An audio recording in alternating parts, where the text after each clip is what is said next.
मेरा नाम जावेद भट्ट है।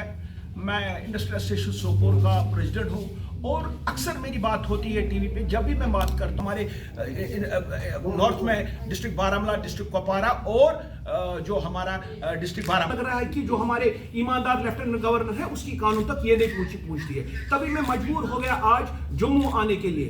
मेरी जो प्रेस कॉन्फ्रेंस है मेरा नाम जावेद भट्ट है, इंडस्ट्रियल एसोसिएशन सोपोर का प्रेसिडेंट मैं हूँ।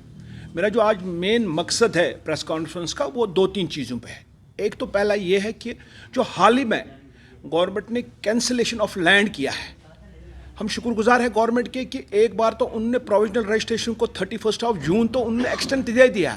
लेकिन मैं पूछना चाहता हूं मौजूदा हुकूमत से कि क्या उनका अखलाकी फ़र्ज़ नहीं बनता था जिनको उन्होंने कैंसिल किया है, उनको जिन इंडस्ट्री वालों को उन्होंने कैंसिल लैंड किया है, क्या उनको पूछ के वो किया है?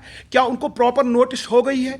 क्या कल की डेट में वो कोर्ट का दरवाज़ा खटखटाने के लिए मजबूर नहीं होंगे? लिहाजा मेरी रिक्वेस्ट होगी जो हमारे ऑनरेबल चीफ सेक्रेटरी साहब हैं, मेहरबानी करके चीफ सेक्रेटरी साहब आप इस पर ध्यान दीजिए, क्योंकि हम जम्मू कश्मीर के लोग ऑलरेडी पहले हमें कश्मीर में सैलाब आ गया, फिर उसके बाद हमें 370 और 35A का मार आ गया और फिर आज की डेट तक भी कोविड चल रहा है।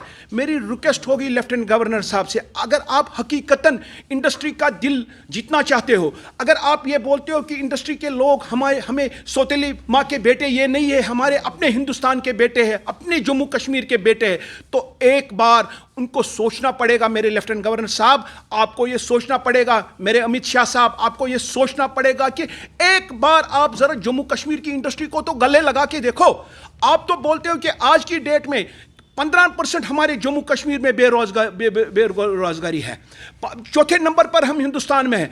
हम तो ये चाहते थे कि 370 के मार के बाद जैसे गुजरात में 1% बेरोजगारी है, हम तो ये सोच रहे थे कि मोदी साहब आप हमें बेरोजगारी से छुटकारा पाओगे, लेकिन हमें नहीं लग रहा है। हमें लग रहा है कि आज तक जैसे जम्मू कश्मीर के लोग सियासत के शिकार होते थे, इंडस्ट्री सेक्टर भी होता था, हमें लग रहा था कि जो ही आपकी हुकूमत सेंटर में भी थी और यहाँ पे आपने हमें एक ईमानदार लेफ्टिनेंट गवर्नर दिया था, हमें लग रहा था कि आप इंडस्ट्री को सब्ज बाग दिखाओगे। लेकिन अफसोस की बात यह है कि आपने तो इंडस्ट्री के दरवाजे बंद हो गए। अगर आपका यही माहौल रहा, मैं अपने जम्मू के साथी काउंटर पार्ट जो मेरे इंडस्ट्रीज में है और कश्मीर के काउंटर पार्ट में उन तक ये बात पहुंचाना चाहता हूं, अगर आप आज भी जाग उठे नहीं, अगर आप आज आपने एक आवाज नहीं उठाई, वो दिन दूर नहीं जब मार्च के महीने में आप देखोगे हमारी जम्मू कश्मीर की इंडस्ट्री 70 से 80% बंद पड़ेगी।